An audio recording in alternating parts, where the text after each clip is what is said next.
우리 오늘 말씀은 사도 바울이 고린도 교회에 전해준 내용으로서 이 고린도 전서, 고린도 후서에 대한 배경을 여러분들에게 잠깐 말씀을 드리면, 이 고린도 교회가 위치한 이 고린도라는 도시는 지금으로 말하면 그리스도 남쪽 지중해 해안을 맞대고 있는 고대에서부터 현재까지 이르기에 그리스도의 최대 이 항구 도시가 됩니다. 중요한 항구 도시다 보니까 우리 고린도 도시 자체에 많은 사람들 또 물류들이 이렇게 들어오고 나가면서 고린도 도시 자체를 봤을 때 경제적으로 많이 발전을 하고 정말 부유했지만 뿐만 아니라 도덕적으로 굉장히 타락한 그런 모습을 지니고 있었습니다.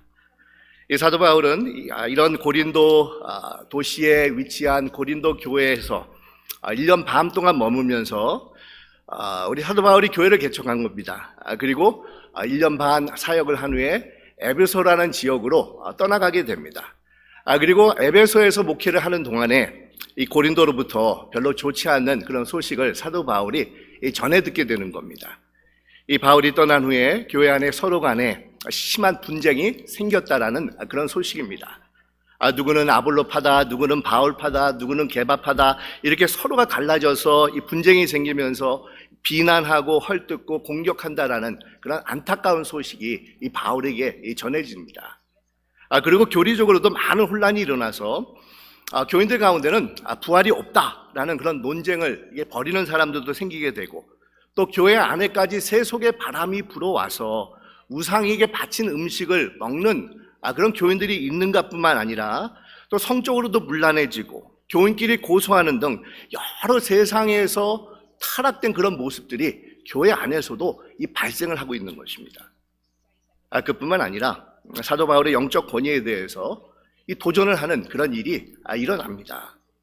사도 바울을 가리켜서 글은 참 잘 쓰지만 설교를 들어보면 별 볼 일 없다, 직접 대변해 보면은 사도 바울은 그렇게 영적이지 못한 사도다라는 그런 비난까지도 받으면서 그에게 주어진 영적 권위까지도 헐뜯는 그런 사람들이 나오는 것입니다. 이런 소식을 전해 들은 바울은 무척 안타까운 마음을 금할 수가 없었습니다. 그렇지 않아도 고린도 도시가 타락한 도시인데 여기까지 교회가 영향을 받아서, 여기다가 교회까지 영향을 받아서 교회가 오히려 세상의 빈축을 이렇게 사고 있으면서 아무런 희망도 없이 교회로서의 사명을 감당하지 못하는 그런 모습을 보면서 이 사도 바울은 무척이나 정말 안타까운 마음을 금할 수가 없었다는 겁니다. 그래서 이 고린도 교회를 권면하고 일깨우기 위해서 고린도 전서와 이 후서를 써서 이 고린도 교회에 보낸 것입니다. 고린도 교회를 권면하면서 바울이 강조한 것은 다른 것이 아니라 여러 문제점에 대해서 지적을 하고 있지만 사실 사도 바울이 지적하고 있는 것, 사도 바울이 권면하고 있는 것은 딱 한 가지입니다. 그것은 다른 것이 아니라 은혜 안에 풍성하게 거하십시오. 하나님께서 허락해 주신 그 은혜를 다시 한번 깨달아 보면서 그 은혜 안에 풍성히 거하고 그 은혜에 힘입어서 살아가십시오라는 그런 권면의 말씀을 부탁하고 있다는 겁니다.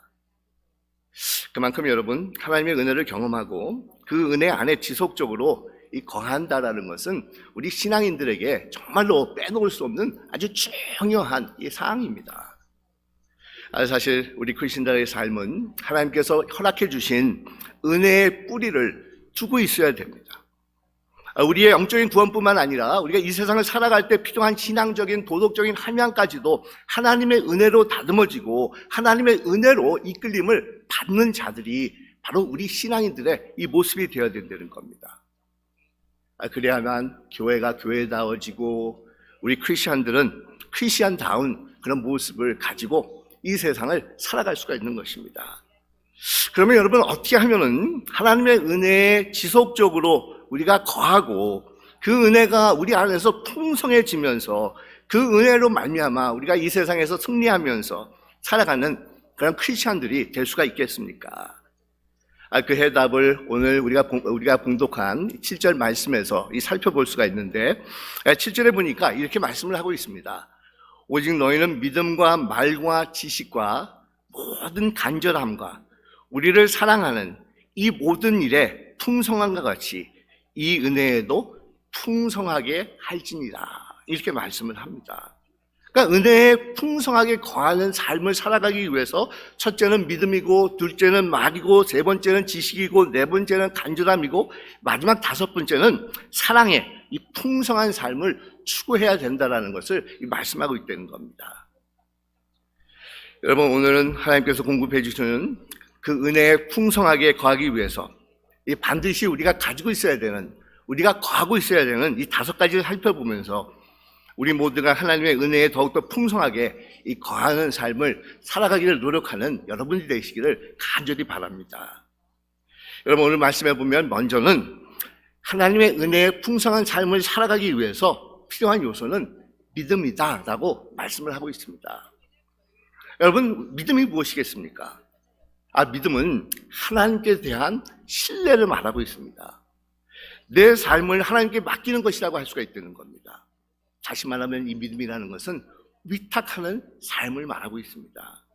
그러니까 나를 내 것으로 여기지 아니하고 내 삶인데 내가 주도적으로 살아가는 것이 아니라 내 삶의 모든 부분을 하나님의 것으로 인정하고 고백하면서 하나님 앞에 위탁하는 것이 바로 믿음이라고 할 수가 있다는 겁니다.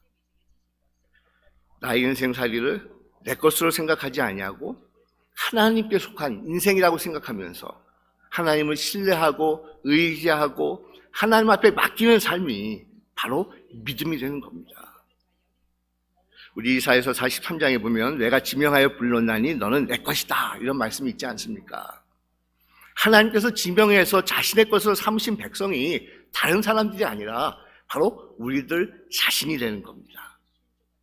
그래서 우리는 하나님께 속한 소유물이 된 것입니다. 그러면 여러분, 하나님의 소유물이 되었다는 것이 무슨 의미겠습니까? 무엇보다도 하나님을 내 인생의 주인으로, 이 보스로 모시고 사는 것을 뜻하고 있습니다. 또한 매 순간마다 하나님의 뜻을 찾고 그 뜻을 자기를 순종시키며 그 뜻에 자기를 순종시키며 살아가는 삶을 말하고 있다는 겁니다. 내 감정, 내 성격, 내 주장, 내 기분, 내 유익에 따라서 사는 것이 아니라 정말 무엇이 하나님을 기쁘게 하고 무엇이 하나님께서 즐거워하시고 무엇이 하나님께서 영광 받으시는 것이라는 것을 늘 고민하면서 생각해보면서 기도하면서 살아가는 이 삶을 말하고 있다는 겁니다. 여러분, 이것이 믿음 생활입니다.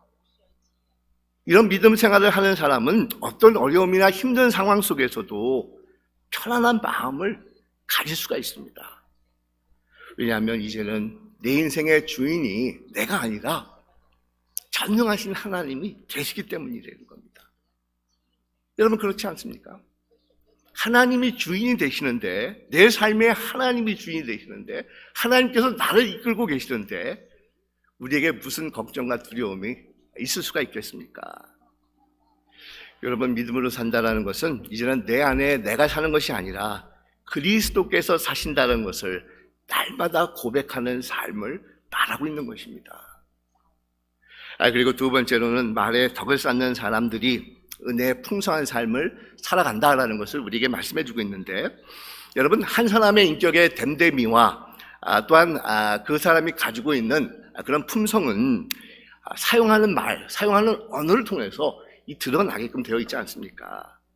그래서 곧잘 사람들이 즐겨 사용하는 그런 어투나 말들을 살펴보면은 그 사람이 가지고 있는 생각이나 인격이나 이 품성을 우리가 쉽게 짐작해 볼 수가 있습니다. 근데 종종 믿는 사람들이 이렇게 나누는 그런 언어들을 들여다보면은 저 사람이 과연 하나님을 믿는 사람인가? 저 사람이 정말 하나님을 두려워하는 사람인가? 라고 의심이 들 정도로 이 안타까움을 가질 때가 있다는 겁니다. 입을 열기만 하면 불평불만이 쏟아져 나오고 남에 대한 비판을 가하고 어떤 것에도 감사함을 가지고 받아들이지 못하는 이 사람들이 있습니다.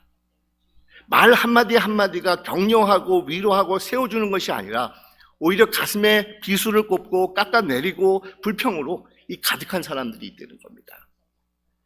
우리는 말 한마디가 상대방에게 어떠한 영향력을 끼칠 수 있는지를 정말 심사숙고해야 됩니다. 여러분이 뱉는 말 한마디가 공동체에 어떤 영향을 끼칠 수 있는지를 정말 우리가 심사숙고해야 된다는 겁니다. 어떤 분들은 상대를 위한다라고 말을 하고 교회를 위한다고 말을 하지만 실상은 자신 욕구 불만에서 숨겨진 이기적인 의도를 가지고 이 말하는 분들도 있습니다. 여러분, 우리가 사용하는 언어의 수준을 보고 우리는 내 인격과 됨됨이를 짐작해 볼 수가 있다는 겁니다. 불평과 불만을 내뿜고 상대를 비방하는 사람은 다른 것이 아닙니다. 그 사람 마음 상태가 그만큼 불안하고 정죄의식으로 가득 차 있기 때문이라는 겁니다. 하지만 여러분, 하나님의 은혜가 그 안에 자리를 잡고 있고 성령이 충만한 사람은 그 마음이 하나님께서 공급해 주시는 평안함과 관용과 사랑으로 가득 차 있습니다. 그래서 이런 사람들의 언어를 들여다보면은 늘 감사가 있고 화평을 전하고 격려를 북돋아주는 그런 언어가 사용되는 것을 우리가 발견할 수가 있다는 겁니다. 이런 자들에게 하나님의 은혜가 풍성하게 거하게 됩니다. 여러분, 우리는 하나님의 은혜 가운데 풍성하게 거하는 삶을 살아가기 위해서 정말 언어를 통해서 덕을 세울 줄 아는 자들이 되어야 된다는 겁니다. 우리 전도서에 보면 지혜자의 입에 말은 은혜로우나 우매자의 입술은 자기를 삼키나니 이렇게 말씀을 합니다. 또 에베소서에 보면 오직 덕을 세우는 데 소용되는 대로 선한 말을 하여 듣는 자들에게 은혜를 끼치게 하라라는 이 말씀이 있습니다. 여러분, 과연 우리가 어떤 언어를 사용하고 있는지 정말 심각하게 한번 자신을 살펴보고 우리 한번 우리의 언어를 통해서 정말 하나님의 은혜가 더욱더 풍성하게 거하는 삶을 살아가기 위해서 우리 힘써 보십시다. 가족들에게, 이웃들에게, 또 교회 안에서 정말 우리가 정말 언어를 통해서 우리 하나님의 귀한 은혜를 전할 수 있는 이 자들이 되어야 됩니다. 또한 세 번째로 지식에 풍성하라고 이 말씀을 하고 있습니다. 우리 베드로후서에 보면 우리 주 구주 예수 그리스도의 지식과 은혜 안에서 자라가라 라고 말씀을 하고 있는데, 여러분, 예수 그리스도를 아는 올바른 지식이 우리 안에 채워져 있지 않는다고 하면은 어떻게 우리가 정말 이 세상에서 영적으로 성장할 수가 있겠습니까? 그렇지 않습니까? 우리에게 주어지는 정말 세상에서 받는 그런 인포메이션들은 하나님의 뜻과 어긋나는 그런 가치관과 사고들이 정말 가득 차 있습니다. 그러니 여러분, 우리가 하나님의 말씀으로 무장하지 않고 있다고 하면 어떻게 우리가 이 세상을 이기고 하나님의 뜻에 거하는 이 자들이 될 수가 있겠습니까? 사도 바울은 예수 그리스도를 아는 지식을 그 무엇보다도 가장 귀하고 소중하게 여겼습니다. 그래서 빌립보서에서 이렇게 고백을 하고 있습니다. 모든 것을 해로 여김은 내 주 예수 그리스도를 아는 지식이 가장 고상함으로 인합니다. 이렇게 말씀을 하고 있습니다. 그러면 여러분, 우리가 어떻게 그리스도를 아는 올바른 지식을 우리가 습득하며 살아갈 수가 있겠습니까? 바로 하나님의 말씀인 성경을 통해서 있지 않습니까? 여러분, 성경 중심의 내용은 예수 그리스도께 맞춰져 있습니다. 우리가 성경을 읽고 배우고 묵상할 때 그만큼 우리 마음속에는 예수 그리스도를 아는 지식이 커지고 그 커지는 지식과 더불어서 우리 삶에 있어서 하나님의 은혜가, 정말 예수 그리스도의 은혜가, 예수 그리스도의 마음이 더욱더 풍성하게 채워지게끔 되어 있다는 겁니다. 그렇지 않습니까? 그래서 여러분, 내 안에 은혜가 없구나, 내가 하나님의 은혜를 잊어버리는 삶을 살아가고 있구나라고 생각하는 분들은 한번 여러분 스스로에게 질문하셔야 됩니다. 얼마나 내가 하나님의 말씀을 가까워하면서 살아가고 있는가? 얼마나 내가 예수 그리스도의 그 지식으로 충만한 삶을 살아가기 위해서 노력하고 있는가? 여러분, 한번 스스로에게 이 질문해 보시기 바랍니다. 또한 우리가 하나님의 말씀을 마음에 새기면서 끊임없이 묵상해야 되는 그런 이유는 말씀을 통해서 우리는 이 세상의 유혹을 이길 수가 있기 때문이라는 겁니다. 시편 기자가 이렇게 고백합니다.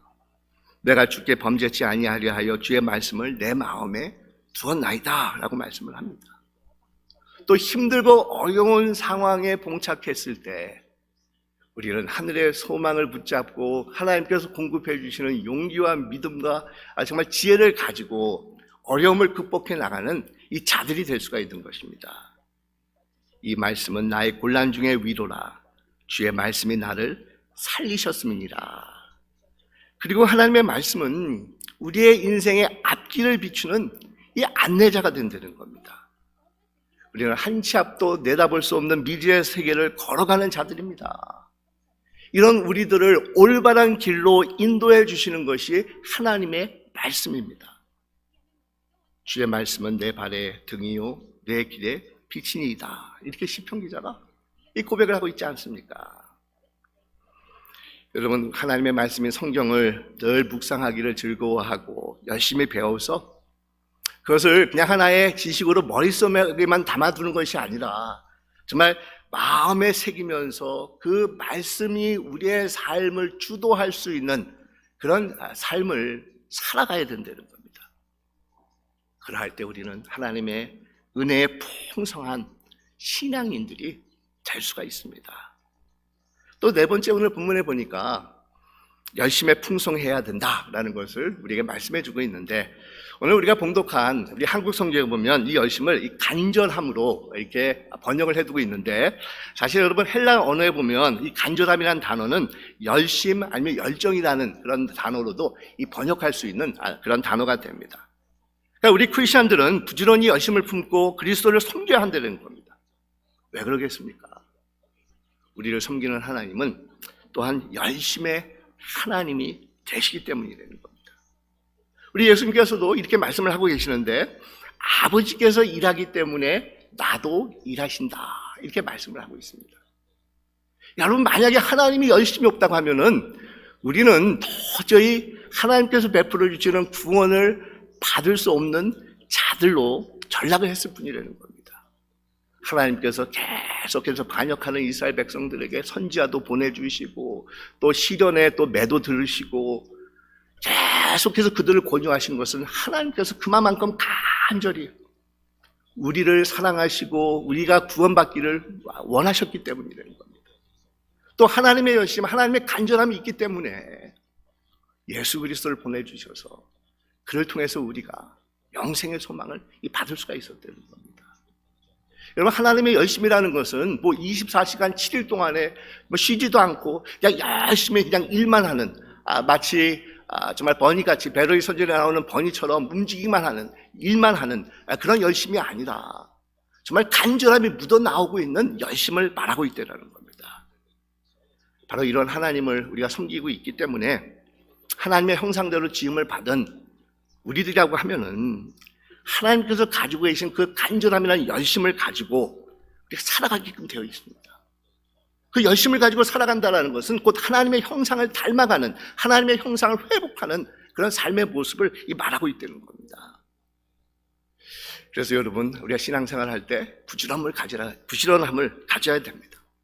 정말 열심을 내야 됩니다. 간절함을 품어야 된다는 겁니다.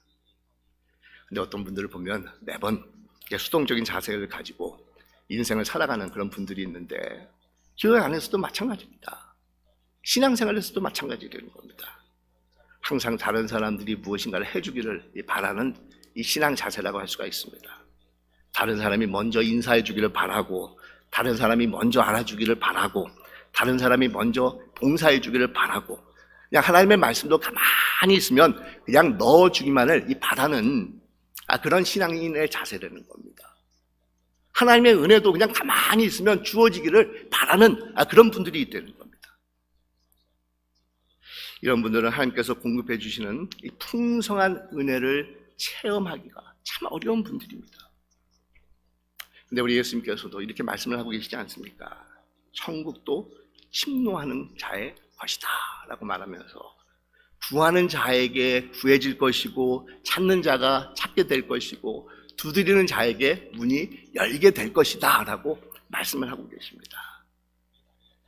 여러분, 하나님의 은혜를 이 바람으로 우리가 한번 생각을 해보고, 우리의 인생을 정말 바다에 떠있는 작은 돛담배라고 한다고 하면, 정말 인생에서 불어오는 그 은혜의 바람을 잘 타야지만 우리 인생의 돛담배를 목적지를 향해서 안전하게 움직일 수가 있게 됩니다. 그러기 위해서 우리는 끊임없이 하나님께서 공급해 주시는 은혜의 바람에 귀 기울이며 그 바람이 부는 방향에 맞추어서 돛을 올리기를 힘써야 된다는 겁니다. 여러분, 아무리 바람이 분다고 해도, 은혜의 바람이 우리 안에 정말 가득 정말 주어진다고 해도, 우리가 아무런 행동도 취하지 않고 가만히 있다고 하면 우리 인생의 배는 움직여지지가 않게 된다는 겁니다. 우리에게 불어오는 은혜의 바람을 타기 위해서 부지런히 간절함을 가지고 움직여야 됩니다. 이런 열심을 품고 적극적인 자세를 가지고 하나님 앞에 나가는 자들이 하나님의 은혜의 풍성함을 경험하게끔 되어 있습니다. 그리고 마지막으로 사랑에 풍성할 때 우리는 하나님의 은혜의 풍성한 삶을 살아가는 자들이 될 수가 있는 것입니다. 오늘 우리가 봉독한 8절 말씀에 보면 이런 말씀이 있습니다.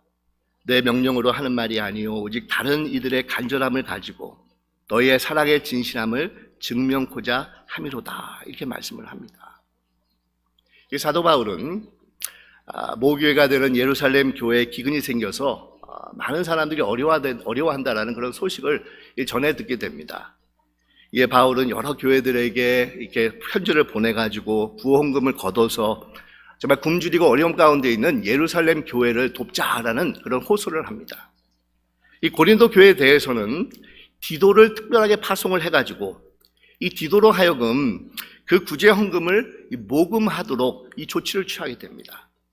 그래서 9절에 보면 이러므로 디도를 권하여 너희 가운데서 시작하였은즉 이 은혜를 그대로 성취하라 라고 이 말씀을 하고 있습니다.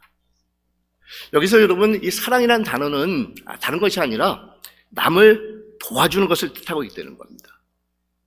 그것이 은혜를 성취하는 길이라고 이 말씀을 하고 있다는 겁니다.